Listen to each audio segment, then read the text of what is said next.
திருச்சி கிழக்கு தொகுதி. இன்னைக்கு நான் என்ன முடிவு சொல்றேன் இதுதானே. நான் திருச்சி கிழக்குல நிக்கணும்னா நான் முதல்ல அரசியலுக்கு வரணும். நான் அரசியலுக்கு வரேனா இல்லையான்றத சொல்றேன். அரசியல் எப்படி என் வாழ்க்கையில வந்ததுன்னு சொல்றேன்.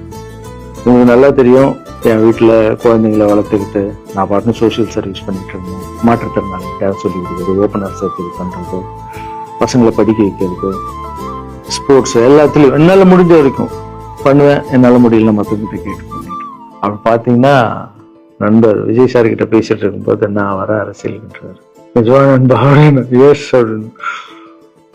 மறுபடியும் போய் ட்ரஸ்ட்ல உட்காந்து நம்ம டேய் நண்பர் வராரு. ஏன்னா சூப்பர் ஸ்டார் எனக்கு எவ்வளவு க்ளோஸோ நண்பர் கூட அவ்வளவு க்ளோஸ் தான் எனக்கு. ஏன்னா மேகமாய் வந்து போகிறேன்ற சாங்ல இருந்து நான் அவருக்கு டான்ஸ் மாஸ்டரா பண்ண ஆரம்பிச்சேன். அதுக்கப்புறம் நிறைய சாங் பண்ணேன், கரெக்ட் வச்சிருக்கேன். அது உங்களுக்கு தெரியும், அந்த தாம் தக்க தீம் தக்க அவருக்கு மட்டும் நான் ஸ்பெஷலா வந்து பண்ணி கொடுத்துட்டு போவேன். தமிழ் வேற யாருக்கும் பண்ண மாட்டேன். அவர் கூப்பிட்டா வருவேன், தலைவர் கூப்பிட்டா வருவேன், சாங் பண்ணிட்டு போவேன். அவரு வரணும் போது எஸ், ஏன்னா அவர் ஒரு முடிவு எடுக்க மாட்டாரு, எடுத்தாருன்னா அவர் நல்ல உழைப்பாரு, நல்ல உழைப்பாளி பண்ணுவார் அப்படின்னு நினைச்சு மறுபடியும் போய் ட்ரஸ்ட் ஆளுங்கெல்லாம் பேசுறதுக்கு முன்னாடி ஐயோ அம்மா இருக்காங்களே பிடிக்காத ஃபர்ஸ்ட் அங்கே கரெக்ட் பண்ணுவாங்கல்ல, அங்க போனேன். அம்மா நண்பர் அரசியலுக்காரா இருப்பான், என்னம்மா அப்பதான் ஓகே, இப்ப எல்லாம் மாறி இருக்கு போலாமா, நீ ஃபர்ஸ்ட் அவர்கிட்ட ஒரு அப்பாயின்மெண்ட் வாங்க, நான் உன்னை கூப்பிட்டு போறேன் அப்படின்னு கூப்பிட்டு போய் இந்தப்பா என் பிள்ளைய ஒப்படைக்கிறேன் பாத்துக்கப்பான்னு சொல்லுன்னு பார்த்தா என்னம்மா பேச போறான்னு கேட்டேன். நீ அரசியலுக்கு வராத தம்பி, இது ஒரு சாக்கடை, நீ அரசியலுக்கு வராத, நீ ரொம்ப சைலண்டான ஆளு, உனக்கு இதெல்லாம் செட் ஆகாது, பணம் கொடுத்தாதான் ஜெயிக்க முடியும், ஜாதி இருக்கு மதம் இருக்கு, இதெல்லாம் தாண்டி ஒரு கஷ்டம்னு அவர்கிட்ட சொல்றேன். அப்படியே தலைக்கீழ ஆகுது, புரட்டி போடுறாரு சரித்திரத்தை. வேறம்மா முதல்ல தெரிஞ்ச எங்க அம்மாவை தான். அம்மா எனக்கு ரொம்ப ஆசையாயிடுச்சுன்னா எங்க அம்மா மேல, அம்மா பேரு கண்மணி, கண்மணி அப்படின்னு தான் கூப்பிட்டு போவேன். எங்கன்னு கூப்பிட்டு போனா அம்மா கண்மணி, என்னடா இவ்வளவு உஷாரா வர, என்ன விஷயம், இங்க உங்ககிட்ட தான் பேசணும். நீ என்னம்மா சொன்ன, பணம் கொடுத்தாதான் ஓட்டு போடுவாங்க, ஜாதி இருக்கு மதம் இருக்கு, புது ஆளுங்களை வர விட மாட்டாங்க, ஜெயிக்க முடியாது, இதெல்லாம் சொன்னல. நண்பர் ஜெயிச்சிட்டார் பத்தியம்மா, அந்த ஒரே ஒரு முகத்துக்காக ஓட்டு போட்டிருக்காங்க. நம்பிக்கையான ஆள் வந்தா போடுவாங்கம்மா, நல்லவங்க எல்லாம் வரலாமா, புரிஞ்சுக்கம்மா, என்ன விடுமா. இப்ப என்னம்மா சொல்ற அப்படின்னு கேட்டேன். முதல் முறையா எங்க அம்மா முகத்துல ஒரு சிரிப்பை பார்த்தேன். ஆமா கண்ணா, அந்த பிள்ளை எல்லாத்தையும் மாத்திடுச்சு, இவ்வளவு பெரிய வெற்றி அடைவாருன்னு நான் எதிர்பார்க்கலப்பா. ஒரு நல்ல மனுஷன் வந்து பண்ணணும்னு நினைச்சா அது வந்து முடியுங்கண்ணான்ற நம்பிக்கை எனக்கு வந்திருக்குப்பா அப்படின்னு அம்மா வந்து சொன்னா. அப்ப என்ன போயிடலாமா, ஓகேவா அப்படின்னு கேட்டேன். போகண்ணா, நீ நினைச்ச மாதிரி பண்ணு அப்படின்னு அம்மா வந்து சொன்னோன்னு காலில் சாப்பிட்டாம வந்தேன். தேங்க்யூ சோ மச்மா அப்படின்னு.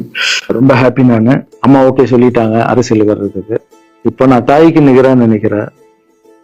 என் ரசிகர்கள் கேட்கிறேன், நான் அரசியலுக்கு வரலாமா, இதை பார்த்துட்டு இருக்கிறவங்களுக்கு, இந்த மக்களை கேட்கிறேன், நான் அரசியலுக்கு வரலாமா, அந்த தகுதி எனக்கு இருக்கா, நீங்களும் சொல்லுங்க. இந்த வீடியோ பார்த்துட்டு இருக்கவங்க கமெண்ட்ஸ் போடுங்க.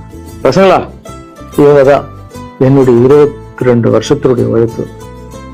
அரசியலுக்கே வராம மக்களுக்கு நான் செஞ்ச சேவை உங்க கண்ணு முன்னாடி நிப்பாட்டேன். இப்ப உங்க வயசு என்ன? 22 வயசு ஆகுது. ஒரு வயசுல என் கையில வந்தாரு, அந்த போட்டோ நீங்களே பாருங்க. இப்ப 22 வயசு. ஒரு குழந்தைய வளர்க்கறதுக்கு நீங்க எவ்வளவு கஷ்டப்படுவீங்க உங்களுக்கு தெரியும்ல. அந்த கஷ்டம் என்னன்னா, ஸ்கூலுக்கு அனுப்புறது வந்து ஃபீஸ் கட்டுறதுல இருந்து, உடம்பு சரியில்லாம போனாலும் அவன் ஆசைகளை நிறைவேற்றுறதுல இருந்து, ஒரு குழந்தைக்கு அப்படின்னா 60 குழந்தைகளை வளர்த்துருக்கேன். எவ்வளவு பிரச்சனை வந்திருக்கேன், எவ்வளவு நோய்கள் வந்திருக்கேன், எவ்வளவு நைட் தூங்காம வந்திருக்கேன், அதுல எவ்வளவு டிஸ்டர்ப், அதுவும் என் வீட்டுல வளர்த்துருக்கேன். இதெல்லாம் எதுக்கு பண்ணேன்னா, எந்த ஒரு எதிர்பார்ப்பும் இல்லாம கடமை செய் பலனை எதிர்பார்க்காதன்ற அந்த வார்த்தை எனக்கு ரொம்ப பிடிக்கும். அதுக்காக செஞ்சிருக்கேன், என் மக்களுக்காக செஞ்சிருக்கேன். ஏன்னா மக்கள் தான் என் படத்தை வந்து பாக்குறாங்க, மக்களால் தான் நான் கார் வாங்குறேன், வீடு வாங்குறேன், சந்தோஷமா இருக்கேன். அவங்களுக்கு இந்த சொசைட்டிக்கு நான் ஏதாவது பண்ணணும். அரசியலுக்கு வர்றதுக்கு முன்னாடியே பண்ண விஷயங்கள் பாத்தீங்கல்ல. 22 வருஷம் உழைச்சிருக்கேன். ஒரு கதை ஒண்ணு சொன்னேன்ல, 2 வேலைக்காரங்க இருந்தாங்கன்னு. சின்சியரா யாருக்கும் ஜாலர் அடிக்காம எதுவும் பண்ணாம என் தொழிலுக்கு தர்மமா, என் மக்களுக்கு தர்மமா என்ன பண்ணணுமோ 22 வருஷம் உழைச்சி உங்க கண்ணு முன்னாடி நிப்பாட்டிட்டேன். அந்த ஓனர் ஒரு பலன் கொடுத்தாருல, அந்த ஓனர் யார் தெரியுமா? கடவுள். அந்த கடவுளுக்கு தெரியும் எனக்கு என்ன பலன் கொடுக்கணும். இதுக்கு தான் அந்த கதை லிங்க் ஆகும்னு சொன்னேன். ஸோ நீங்கள் சொல்லுங்கள், நான் அரசியலுக்கு வரணுமா வேண்டாம்? வேண்டாம் சொல்லுங்க. வாப்பா வாடாகண்ணா, வாங்கண்ணா வாங்கண்ணா அப்படின்னு சொல்லுங்க. என் முடிவு நான் சொல்லுவேன். உங்கள் முடிவுக்காக காத்திருக்கேன்.